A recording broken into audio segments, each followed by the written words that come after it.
एक बार फिर से स्वागत है आप सबका हमारे इस यूट्यूब चैनल स्टडी एग्रीकल्चर में। जैसा कि आप सभी जान रहे हैं कि कुछ दिनों से वीडियो अपलोड नहीं कर पा रहा था, लेकिन अब आगे से ये जो है कंटिन्यूस रहेगा और समय पे आप लोगों को वीडियो उपलब्ध हो जाएगा। आज हम लोग क्लास 11th चैप्टर 4 भारत एवं बिहार के कृषि जलवायु क्षेत्र एग्रो क्लाइमेटिक जोन के बारे में पढ़ने वाले हैं।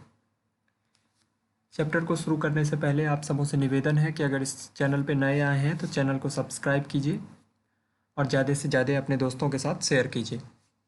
क्लास 12th की भी वीडियो मैं अपलोड कर रहा हूँ, तो इसमें लिंक क्लास 11th और 12th का नीचे डिस्क्रिप्शन में दोनों दे दूँगा। उस पर जाके आप अगर क्लास 12th से संबंधित है तो उसमें जाके देख सकते हैं। साथ ही अब से समय आने पे जो BCEC बोर्ड और ICAR के कोई नोटिफिकेशन आएंगे तो वो भी मैं अपलोड करता रहूँगा समय समय पे, और उसके बारे में भी आप लोगों को बताऊँगा। अगर वीडियो से चैप्टर से संबंधित कोई परेशानी हो तो कमेंट बॉक्स में आप मुझे बताइएगा। चलिए बिना देरी किए हुए वीडियो को शुरू करते हैं। छोटा सा चैप्टर है ये, इसको हम लोग तुरंत कंप्लीट कर लेंगे। देखते हैं। सबसे पहला टॉपिक है कृषि जलवायु क्षेत्र एग्रो क्लाइमेटिक जोन्स।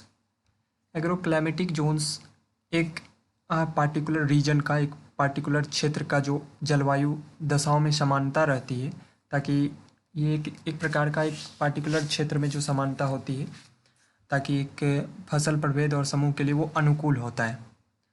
तो किसी क्षेत्र में गर्मी ज़्यादा पड़ती है, किसी में ठंडा है, कहीं बारिश अधिक होती है, तो वो एक कृषि जलवायु क्षेत्र उस अनुसार से वो एरिया डिपेंड करता है और उसी तरीके से सेलेक्ट किया जाता है।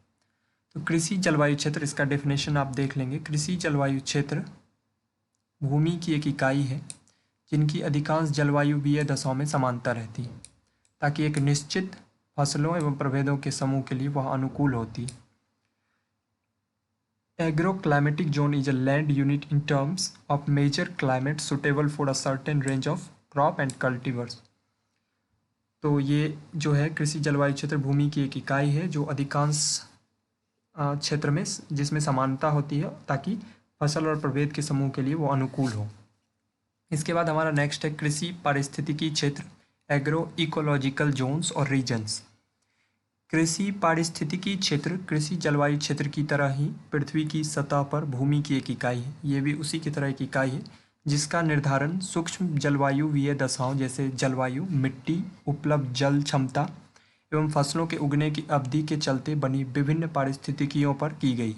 यानी कि उस पार्टिकुलर रीजन का मिट्टी कैसा है, जलवायु कैसा है, जल क्षमता, जल धारण क्षमता कैसा है, फसल उगने की क्या कैपेसिटी है, कितना जर्मिनेशन है, इन सब को मेजर करके इस क्षेत्र को बनाया गया। इसके बाद नेक्स्ट हमारा है कृषि जलवायु क्षेत्रीय योजना। ये योजना क्या है तो इसको एक बार देख लेंगे ब्रीफली। वो दोनों डेफिनेशन आपको याद रखना है उसके बारे में। कृषि जलवायु क्षेत्र किसे कहते हैं और कृषि पारिस्थितिकी क्षेत्र किसे कहते हैं। और ये जो कृषि जलवायु क्षेत्रीय योजना है इसको हम सिर्फ एक बार पढ़ लेते हैं, इसमें क्या है। कृषि जलवायु क्षेत्र के समुचित विकास हेतु भारत में कृषि जलवायु क्षेत्रीय योजना का शुभारंभ योजना आयोग के द्वारा सन 1988 ईस्वी में सातवीं पंचवर्षीय योजना में किया गया था। इसको सिर्फ आपको ध्यान में रखना है और इसका मुख्य उद्देश्य क्या है इसको ध्यान में रखना है। 1988 में योजना आयोग द्वारा कृषि जलवायु क्षेत्रीय योजना का शुभारंभ किया गया था। इसका मुख्य उद्देश्य क्षेत्रीय संसाधनों का वैज्ञानिक ढंग से प्रबंधन, टेक्नोलॉजी से प्रबंधन और 5S food, feed, fodder, fibre व फ्यूल की आवश्यकता की पूर्ति करना। मेन इसका एम क्या है, 5S की पूर्ति करना टेक्नोलॉजी, नए टेक्नोलॉजी के द्वारा। इसको आप ध्यान में रखेंगे कि कृषि जलवायु क्षेत्रीय योजना 1988 में सातवीं पंचवर्षीय योजना में शुरू हुआ था। इसका शुभारंभ योजना आयोग के द्वारा किया गया था। इसका मुख्य उद्देश्य है 5S की आवश्यकताओं की पूर्ति करना। इसके बाद हम आएंगे कृषि जलवायु क्षेत्रीय योजना के मुख्य उद्देश्य, जो कि ऊपर मैंने देख लिया है, वही चीज़ें इसमें है। तो एक बार फिर से पढ़ लेते हैं। विभिन्न क्षेत्रों की क्षमता एवं भविष्य का सही विश्लेषण एवं मूल्यांकन करना कि कौन सा एरिया किस तरीके का है, कहाँ ज़्यादा कैपेसिटी में उपज हो सकती है आगे के दिनों में, कहाँ नहीं हो सकती है, इस चीज़ का आकलन करना। राष्ट्रीय स्तर पर मुख्य उपयोगी वस्तुओं की वृहत मांग एवं उपलब्धता के मध्य संतुलन कायम करना, इसका ही काम है कि कितना मांग है, जो जो इम्पोर्टेंट प्रोडक्ट है उसका मांग के अनुसार संतुलित मात्रा में उपलब्धता मौजूद रहे बाजार में। उत्पादकों को अधिकतम शुद्ध लाभ प्रदान करना, यानी कि जो प्रोड्यूसर हैं, फार्मर्स हैं, किसान हैं, उनको अधिक से अधिक लाभ पहुंचाना। भूमिहीन श्रमिकों के लाभार्थ अतिरिक्त रोजगार के अवसर, तो रोजगार जैसे ही उस पार्टिकुलर चीज़ में विकास होगा तो रोजगार उस श्रमिकों का रोजगार बढ़ेगा, क्योंकि मैन पावर पे ही एग्रीकल्चर डिपेंड करता है। अपने उपलब्ध प्राकृतिक संसाधनों, मुख्य रूप से भूमि, जल, वानिकी के वैज्ञानिक एवं टिकाऊ उपयोग हेतु भविष्य के लिए दीर्घकालीन ढांचा तैयार करना, ये भी इसी का काम है। इस योजना के अंतर्गत इन सब चीज़ों पे ध्यान दिया गया। ये 5 चीज़ों को सही ढंग से करने पे हमारी जो ये 5S की नीड है ये पूरी हो जाएगी। इसके बाद है भारत के कृषि जलवायु क्षेत्र। तो हमारे देश का कुल भौगोलिक क्षेत्र करीब 329 मिलियन हेक्टेयर है। इसको ध्यान रखेंगे, भारत का कुल भौगोलिक क्षेत्र 329 मिलियन हेक्टेयर है, जिसमें से करीब 143 मिलियन हेक्टेयर में खेती की जा रही है और 33% क्षेत्र में सिंचाई की उपलब्धता, जो सिंचाई का स्रोत विभिन्न स्रोतों से, चाहे वो नदी से हो, तालाब से हो, नहर के माध्यम से हो, या फिर एक्सटर्नल सिंचाई जो पंपिंग सेट के वगैरह से जो हो।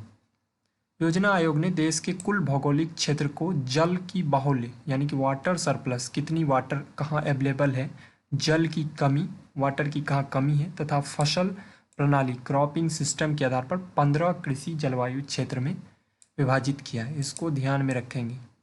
योजना आयोग जिन्होंने 1988 में कृषि जलवायु क्षेत्रीय योजना का आरंभ किया था, उसी के द्वारा भारत को 15 कृषि जलवायु क्षेत्र में विभाजित किया गया। ये 15 कृषि जलवायु क्षेत्र है, ये हमारे सामने 1 2 3, ये ध्यान देंगे। पश्चिम हिमालय क्षेत्र, पूर्वी हिमालयन क्षेत्र, निचला गंगा का मैदानी क्षेत्र, मध्य गंगा का मैदानी क्षेत्र, ऊपरी गंगा का मैदानी क्षेत्र, पार गंगा का मैदानी क्षेत्र, पूर्वी पठारी एवं पर्वतीय क्षेत्र, पूर्वी पठारी एवं पर्वतीय क्षेत्र के बाद मध्यावर्ती पठारी एवं पर्वतीय क्षेत्र, पश्चिम पठारी एवं पर्वतीय क्षेत्र, दक्षिणी पठारी एवं पर्वतीय क्षेत्र, पूर्वी तटीय मैदान एवं पर्वतीय क्षेत्र, पश्चिमी तटीय मैदान एवं घाट क्षेत्र, गुजरात मैदानी एवं पर्वतीय क्षेत्र, पश्चिमी सूखा क्षेत्र और प्रायः द्वीप क्षेत्र। ये 15 जोन में योजना आयोग के द्वारा भारत के कृषि जलवायु क्षेत्र को वाटर की उपलब्धता, वाटर की कमी, पानी की कमी और फसल की प्रणाली के आधार पर बांटा गया। लेकिन ये बाद में इसको सही महसूस नहीं किया गया, क्योंकि ये काफ़ी ब्रॉड हो जाता था, काफ़ी बड़ा हो जाता था, तो इसको फिर से सब जोन में बांटा गया। तो बाद में यह महसूस किया गया कि यद्यपि 15 क्षेत्र वृहत रूप से कृषि जलवायु दशा को दर्शाते हैं, लेकिन यदि सूक्ष्म विविधताओं को ध्यान में रखें तो निश्चित ही यह योजना तैयार करने में उपयुक्त वृहद क्षेत्र सही रूप से समानता नहीं दर्शाएगा। क्योंकि एक पार्टिकुलर बहुत बड़ा क्षेत्र अगर लिया जाए तो कहीं कभी बारिश ज़्यादा हो जाती है, कहीं कम हो जाती है, तो इसके लिए फिर से रिसर्च किया गया तो देखा गया कि छोटा छोटा पार्ट्स में अलग अलग हो रहा है। तो इसके लिए फिर से इन सीमाओं को ध्यान में रखते हुए इन 15 क्षेत्रों को वहाँ की विशेष भूमि, धरातल, जलवायु एवं फसल पद्धतियों के अनुसार उप क्षेत्रों में बांटा गया। जैसा कि मैंने पहले बताया कि उसको सब डिवीजन में बांटा गया। उप क्षेत्रों के रेखांकन हेतु भारतीय कृषि अनुसंधान परिषद, Indian council of agricultural research ICAR ने राष्ट्रीय कृषि अनुसंधान परियोजना NARP के 127 क्षेत्र को भी शामिल किया और इस प्रकार 15 कृषि जलवायु क्षेत्र को 72 उप क्षेत्र और 436 जिलों में विभाजित किया गया, उसको फिर से सब डिवाइड। तो इसको ध्यान रखिएगा कि योजना आयोग के द्वारा भारत को 15 कृषि जलवायु क्षेत्र में और ICAR के द्वारा 15 कृषि जलवायु क्षेत्र को 72 उप कृषि जलवायु क्षेत्र और 436 जिलों में विभाजित किया गया। अब हमारा नेक्स्ट टॉपिक ये यहाँ खत्म हो गया। अब नेक्स्ट है कि भारत के कृषि पारिस्थितिकी क्षेत्र वो कौन कौन से। तो इसका वर्गीकरण फसल की वृद्धि काल, वर्षापात, उपलब्ध जल क्षमता, मिट्टी एवं जलवायु के आधार पर किया जाता है।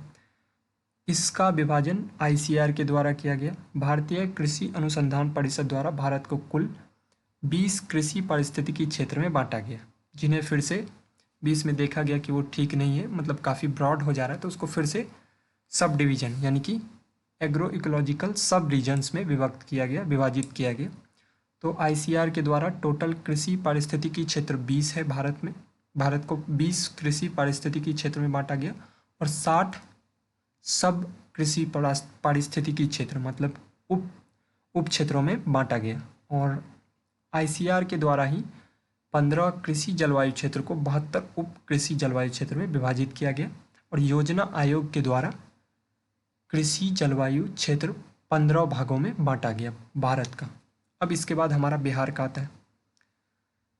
तो बिहार के कृषि जलवायु क्षेत्र, राज्य का कुल भौगोलिक क्षेत्रफल 94.2 लाख हेक्टेयर है, जिसमें से 56.4 लाख हेक्टेयर में खेती की जा रही है, जबकि 35.2 लाख हेक्टेयर भूमि में विभिन्न स्रोतों से सिंचाई की उपलब्धता है।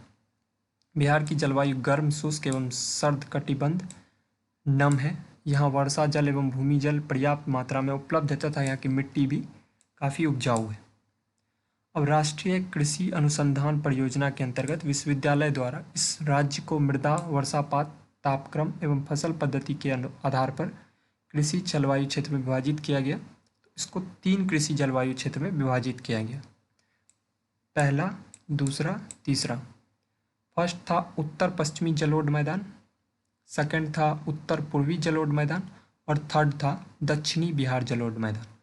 लेकिन ये जो तीसरा कृषि जलवायु क्षेत्र था उसको पुनः 2 भागों में बांटा गया। पहला था कृषि जलवायु क्षेत्र 3A और दूसरा था 3B। इसका नाम दिया गया दक्षिण पूर्वी बिहार जलोढ़ मैदान और दक्षिण पश्चिम बिहार जलोढ़ मैदान। इसको सब पार्ट में डिवाइड किया गया, इसको आगे हम देख लेंगे। पहला वाला जो उत्तर पश्चिमी जलोढ़ मैदान था फर्स्ट, उसमें संबंधित जिले ये हैं और कौन कौन से मुख्य फसल हैं ये आप देख पा रहे हैं कि पश्चिम चंपारण, पूर्वी चंपारण, दरभंगा, मधुबनी, सीतामढ़ी, समस्तीपुर, बेगूसराय, इनमें धान, गेहूं, मक्का इम्पॉर्टेंट है। इसके बाद दूसरा है किशनगंज, अररिया, पूर्णिया, कटिहार, सहरसा, सुपौल, मधेपुरा, इसमें भी धान, गेहूं, मक्का इम्पॉर्टेंट है। तीसरा जो हमारा था दक्षिण बिहार जलोढ़ मैदान, उसका ए नंबर, जो फिर से 2 भागों में बांटा गया। तो तीसरा का ए शेखपुरा, लखीसराय, जमुई, मुंगेर, भागलपुर और बांका, इसका धान, गेहूं, मक्का, चना इम्पॉर्टेंट। और तीसरा का बी नालंदा, नवादा, पटना, गया, जहानाबाद, अरवल, रोहतास, औरंगाबाद, भभुआ, भोजपुर और बक्सर, इसके इम्पॉर्टेंट महत्वपूर्ण फसल धान, गेहूं, मक्का, चना, सूर्यमुखी इत्यादि।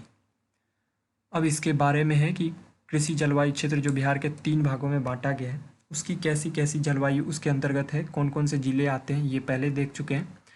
मिट्टी कैसी होनी चाहिए, पीएच मान क्या है, इसको एक बार आप देख लेंगे। मैं एक बार ब्रीफली इसको बता देता हूँ कि बिहार के कुल 38 जिलों में कृषि जलवायु क्षेत्र के अंतर्गत 13 जिले पहले कृषि जलवायु क्षेत्र में आते हैं।